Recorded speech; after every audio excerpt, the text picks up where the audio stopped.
Hey y'all! In this video I'm going to introduce a couple of new tools for 3D modeling that are exclusive to the Aspire software. My early apologies to my VCarve Desktop and VCarve Pro viewers, but these tools are not available in VCarve. They are exclusive to Aspire. If you saw my last video where I carved this file out, you know at the end I said I wanted to learn how to combine this rope border with this rope border and a flat area here in the center to carve this all out as one 3D model rather than running a pocketing toolpath to clear this out. Now for VCarve users, that's what you're still going to have to do. You're still going to have to pocket this out to get a flat face for your V-carving. So my last two videos in this series will still apply to you. And I'll put a link to my 3D Carving for Beginners series up here in a card right about now. But as you can see here in Aspire, I have previewed all of the toolpaths, and there is no pocketing toolpath anymore because I have figured out how to combine this rope border with a flat area out here with this rope border. And that's using two tools exclusive to Aspire, and that is the TwoRail Sweep and baking the components. What we'll do is we'll get out of this session of Aspire and we'll come down here to my original file in this session of Aspire. Before I can do anything else, there's a couple of things I need to do with this file. Because if you recall, number one, I set my XY datum to the bottom left so that I could set my XYZ0 with my three-way touch plate out on the machine. I also shifted the entire drawing over slightly to orient it the way I wanted it oriented in the material. So what I'll need to do is I'll need to go back and change my XY datum position. Then I'll need to align all of this to the center of the material. So let's start by going back here to Job Setup, and I'll just change my XY datum to the center. I'll click OK, and I'm getting the warning that my material setup values have changed. So all the toolpaths must be recalculated because I've changed my XY0. I'm going to click No. I don't want to recalculate now because I'm going to be making several modifications to this file. So I'll click No. And I'll zoom to put everything up here in the middle. Now, what I should have done first was I should have saved a new copy of this file. And I'll do that now by coming up here into the File menu and using a feature that was incorporated in VCarve and Aspire back in version 9.0. And that is Increment and Save. And what Increment and Save does is it saves a new copy of this file. If you see down here in my progress bar, it is saving a new copy. And it has bumped the title of the file up to Bad Idea 3 from Bad Idea 2. Increment and Save copies the file as it exists with any changes you have made. And I'm now working on this new file. It's bumped up the number off to the end here. If you don't have a number in the title of your file, it will add one automatically. Any changes I made, like the job setup, not saved in the old file. The old file remains the way I had it before. So now what I want to do is I want to move all of this back over to where it's centered on my X0, Y0. So I'll hold down the Control key on my keyboard, tap A, and that selects all of the vectors, but it doesn't select the 3D models. I'll have to select them by holding down Shift, select this model, select this model, this one, and this one, so that all of the entire drawing is selected. Then I'll come over here under Transform Objects to align selected objects. I want to align it to the material in the center, vertically and horizontally. Click OK, and everything shifts over. Now I can close this, and I can start work on editing this file. The two tools that I'm going to introduce are TwoRail Sweep and Bake Components. The TwoRail Sweep, what I'll do is I will sweep a shape into this area here, following two drive rails, which will show me the distance from here to here. So the first thing I'll need to do is I'll need to create those two drive rails. One will be a circle inside this rope border, and the other will be a circle inside this rope border. We'll start by coming up here under Create Vectors to draw a circle, and I want the center of that circle on my XY0 point right here in the middle.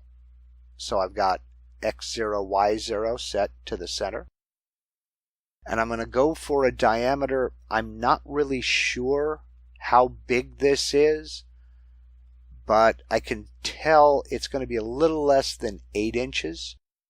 So I'll go ahead and I'll set 8 inches, and I can adjust the size from there. I'll click Create, and you can see we have a circle here that I'm going to need to resize. But while I'm here, I'll go ahead and I'll create another circle for the outside here, and we'll make it 10 inches in diameter. We'll create, and we can see I'll need to expand that circle as well. So we'll close. We'll start with the outside. I'll go ahead and click it once to select it, click it again to go into Move and Transform mode. Now I can pick any one of these white squares here, and I'm going to hold down the Shift key so that it locks it to the center, and I'm increasing the size from the center. I'll just drag it out so that it's somewhere approximately close to the middle, but not exactly in the middle, but inside of these little points here where the bit's going to carve upwards. Then I'll click off to deselect, and I'll do the same with this circle here. Select it, then click it again. Come down to one of these squares, it doesn't matter. Hold down Shift and push inwards until I have about the same area there, so that I have both of these circles within these rope borders. These two circles are my drive rails. I'm going to use these two circles to drive the shape I want to sweep into this area here. So now we need to draw that shape. First thing I'm going to need to do is figure out the distance between this circle and this circle. It's going to be uniform all the way around, but I need to know that distance. So I'll come over here under Edit Objects to my measuring tool, and I'll zoom in, and what I want to do is I want to look at the distance here. So I'll zoom in, and I'll put my crosshair right over this vector, right on the line there. Click, then drag my cursor over so that I'm on this circle here, and I can see by looking right up here that I am at 1.8435 inches. So I need to remember that measurement, 1.8435. And I'll go ahead and close it. Now I need to draw the shape that I want to sweep between these two rails. So what I need to do is I need kind of a U shape because I want it to dig down and come over and come back. So the easiest way to do this is to draw a rectangle. And I want to draw that rectangle out here So if I look at my XY readout, I can see where my cursor is right now. I'm at negative 7.7 and some change in X and positive 4.5 plus change in Y. So I'll put my X at negative 7.7 and my Y at 4.5. That should place this rectangle somewhere in this area here. I want square corners. I want my width in X to be 1.8435. And I'm going to make the height of this rectangle 1/4 of an inch. I can change that should I need to. So I'll go 0.25. Oops, not 2 decimals marked. And I'll create that rectangle. We see it placed the center of that rectangle right here. Now this doesn't really matter. I'll just move it over. Close. Select the rectangle and move it over in here. Click off to come out of Move and Transform mode. When using a TwoRail sweep, the TwoRail sweep needs an open vector to sweep along these 2 drive rails. And right now I have a closed vector. Now I know it's counterintuitive to want to make an open vector out of closed vectors, but that's the case for a TwoRail sweep. So I'll select my rectangle, tap the letter N on my keyboard, and I want to get rid of this top span right here because I want this edge of my shape to follow this drive rail and this edge of my shape to follow this drive rail. So here in node editing, I'll come up to where my cursor is over this span, and we see that little tilde appear underneath. I'll right click and select delete span. So my start point moved up here to the top, and we see that my direction is going this way. So I now have my open vector shape. So I'll click off to deselect, type the letter N again to get out of node editing, and I'm basically set now to do my TwoRail sweep. So to do the TwoRail sweep, I'll come down here to my modeling tab. And the first thing I'll do is I'll select this drive rail, hold down Shift, select this drive rail, hold down Shift, and select my shape.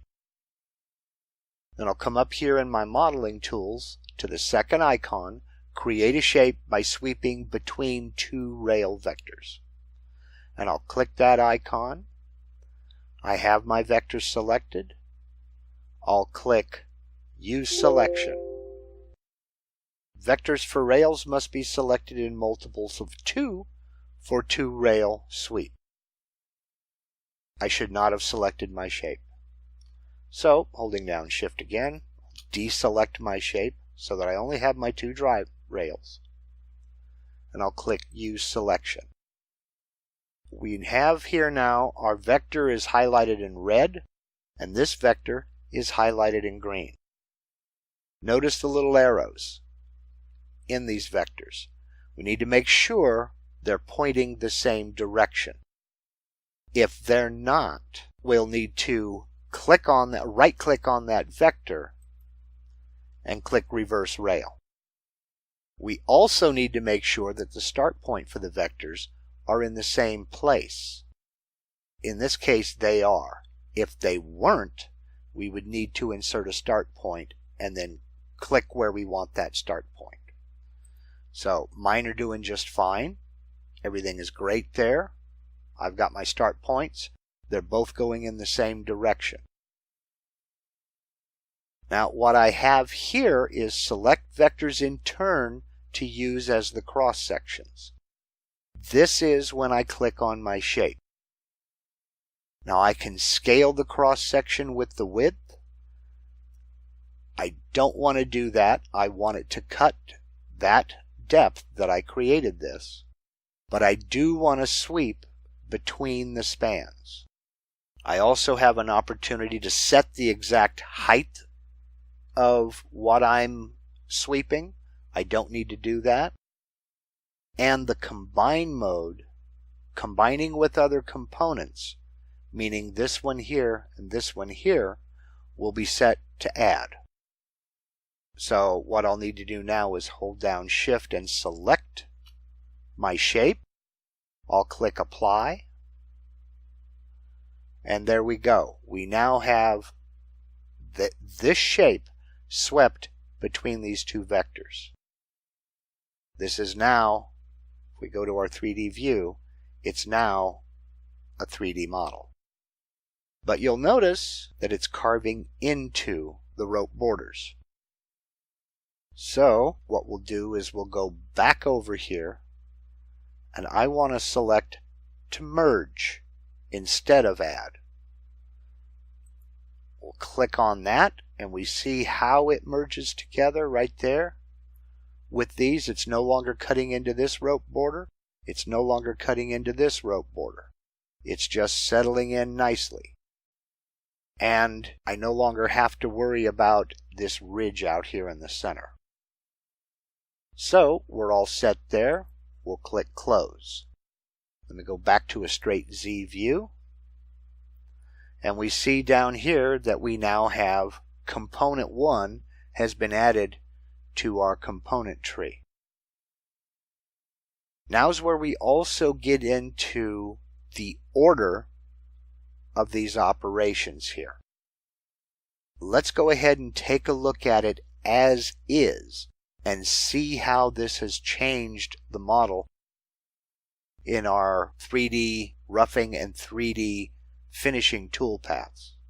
So we'll jump over here, and what I'll need to do is go into 3D roughing, and I'll recalculate that toolpath.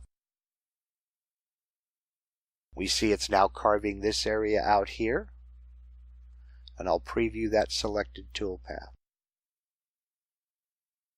And we see down here it is carving really deep, but it's carving this center section where the V carving will go. I'll close my preview window. I'll go to 3D Finish without making any changes at all. I'll calculate that toolpath, and this is going to take a while. While we're waiting for this to calculate, if you haven't already, please go down here underneath this video window and hit that subscribe button. And if you already have subscribed, click that little bell right next to it. That way you'll be notified the next time I post a video. Okay, with that finished, we can preview that selected toolpath, and we can see that it is carving that entire area out here as a 3D model. But if we look at my XY readout down here, XY and Z readouts, that's cut very, very deep. It's cut not quite, but almost 3/4 of an inch into this material. That is way, way too deep. So I'm going to have to go back and adjust that. I don't want it to cut that deep. I'll reset my preview, close it, come back over here into my modeling tab, go for a straight Z view, and I'm going to look at this component right here. The total height of that component is 3/4 of an inch, but it's set to merge with these two. So what it's going to do is it's going to take the height of these models here and add that 1/4 inch to however tall they are. So what I'll need to do is go into the component properties and look at how deep this is carving. My base height, it's starting out at 0.4668. That's where the model will start. I need to bring that back up to, let's bring it up to about that's brought that up some, and that'll help. But let's put that at about 1/8 of an inch. 0.125. And let's see how that looks. That's done a little bit better. It's not quite as deep, but I've got this nice flow down here and this nice flow out here. We can see where these two blend. It gets darker green here and it gets darker green right here. So I think this is going to work for us. Go ahead and close that. Go back over, go to a straight Z view, and I'll recalculate these toolpaths. So I'll double click on my roughing, calculate, and we'll just preview that and see how deep that cuts now. That's a lot better. Now it's still cutting pretty deep. We've cut a 1/2 inch into the material, but I think I can adjust that out in my material setup. So let me reset the preview, close this. I'll go back to the material setup. Yeah, I've got quite a large gap above the model here. Before I do that, I'm going to bake these three together so that it is seen as one model. So let's cancel this. We'll go back over here, go to a straight Z view, go into my 2D view, click off. Now, in the component tree, the way I have this set up, if we remember, the software models from the bottom up. And right now, it is set up to model the dome, then the flourish on top of that, the inside rope border, then the outside rope border. Now we're adding this component here. What I want to do is select that and move it down one, so that now it will model it from this rope border to this, then to this rope border. So we have those in the correct order. I also want to make these three one component. So what I'll do is I'll select the rope border on top, hold down Shift, select this component, and select this component. And I'm going to come up here to this icon right here under the modeling tools, bake selected components into a single new component. With my combine modes all set to merge, what this will do is it will take this piece, this piece, this piece, and make one single model out of it. So I'll go ahead and click on Bake. We see it working. And now I have one component here, the rope border baked, with a total height of 0.3736 inches. Now we'll come back over here into the Toolpath tab. I'm going to go into Material Setup, and I'm going to look at how this is set. Now my model thickness is 0.57 inches. The modeling Z-plane is 0.48 inches down in the model. I do want a small gap above my model, but I want to change that to about 10 thousandths instead of 30 thousandths. And again, the only reason I'm doing that is to make sure it machines away 10 thousandths of an inch of material up here on top before it actually gets to the model. I'm going to leave my XY datum in the center for right now because I'm going to be previewing a couple of times just to make sure I've got this right. We'll click OK. Then we'll click OK again. Now I'll go ahead and recalculate these toolpaths.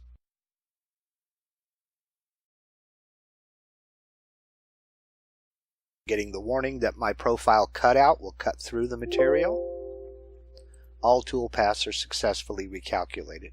Now, do know we're going to have to go back and change this V-carve toolpath because the start depth has changed. Also, let me deselect all of my toolpaths here. Also know that I no longer need this pocket toolpath.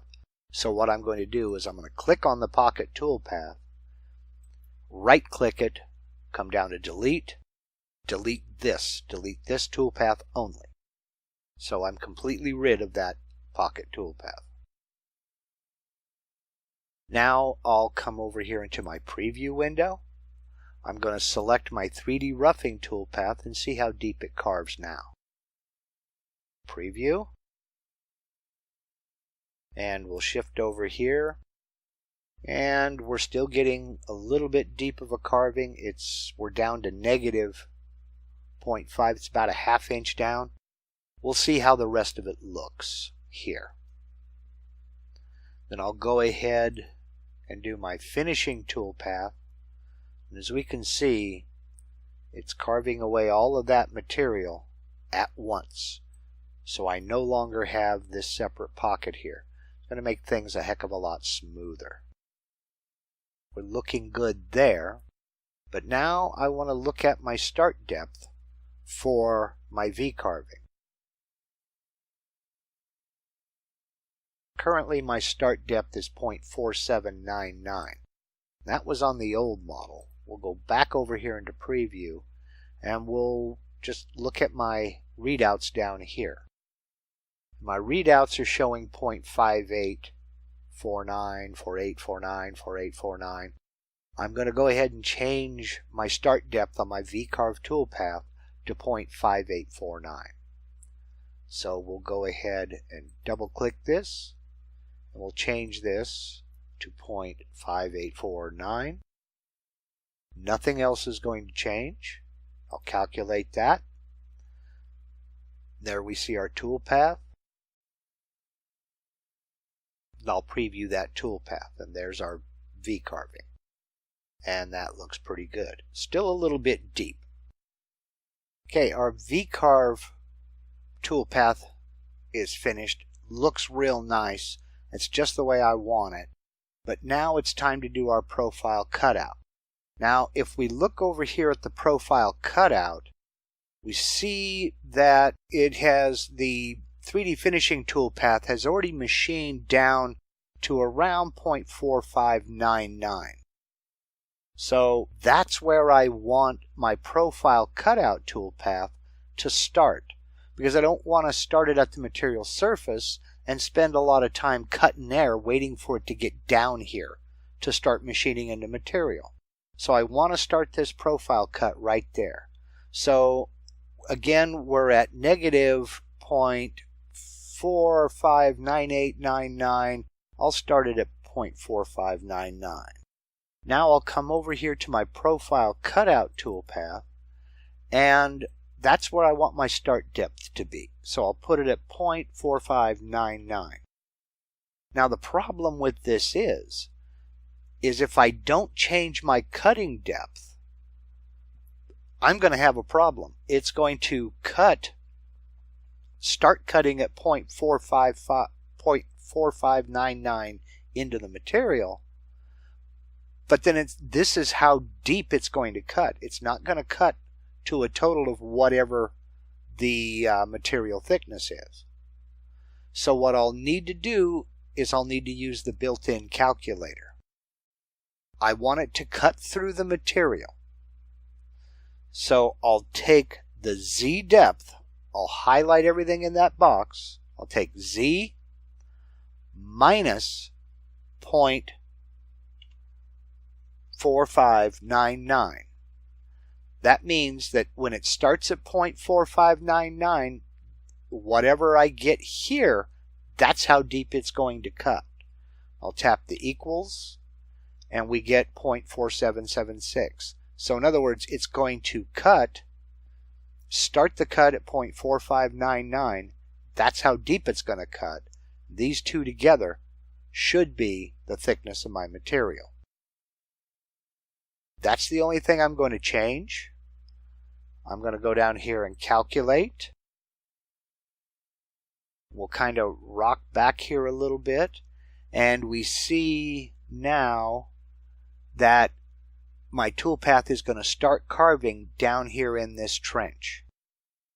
So we'll go back to a straight Z view. We'll go ahead and we'll preview that toolpath. And you can see that it took 4 passes to get through here with that 1/8 of an inch bit, where it would take a lot more to cut through this 15/16 inch thick material. I am going to make another modification to that profile cutout toolpath now that I think about it. And that is, after cutting this model, I now know that the cutting length of my bit is more than enough to handle a separate last pass. So I'll go back over here into my profile toolpath and I'll do a separate last pass, and because it's a 1/8 inch bit, I'm going to have it use an allowance of 8 thousandths. That should be good enough to remove any weakness marks. I'll calculate that.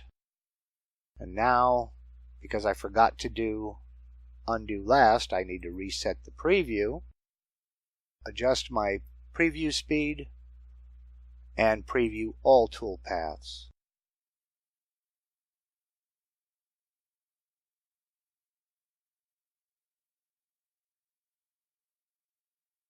And there we have it. Nice and smooth on the outside edges here, no witness marks. We have our V-carving down in the trench that we needed it in. We have our models sitting proud here. And this is still a little deep for my tastes, but that can be adjusted in a couple of ways. So, I know I did a lot of backing and forthing and what looked like experimenting along the way, and to be honest, sometimes that's exactly what you have to do, is experiment, try something. If you don't like it, go back and change it. If you do like it, leave it as is. So now that I have made so many changes to this file, I'll come up here, File, and I'll just do a standard save. So all of these changes have been saved in this file. The next time I load this file, it will be exactly like this. I do hope you got something out of this video. The takeaway from this, I hope you get, is that using the TwoRail Sweep to sweep this shape along these 2 rails are how you can create a totally new shape out of virtually nothing, and how to take this newly created shape, add it to these 2 3D models, bake them all together to create one 3D model, as seen here. So, I hope you got something out of this video. If you did, I hope you'll give me a thumbs up. And if you'd like to follow along with my further CNC adventures, whether it be my 3D modeling for the absolute beginner, or the Vectric software for the absolute beginner, or any of my other adventures, I do hope you'll subscribe to my channel. Now, if you have any questions, comments, concerns, if I didn't make something clear, please leave a comment down below in the comments section, and I'll try to answer you just as quick as I can. You're probably not the only person who has that question, and I get a lot of ideas from your questions and comments. So, I'm going to go ahead and wrap up this video right here, and as always, whether you subscribe to my channel or not, I want to thank you very much for taking the time to watch, and y'all take care.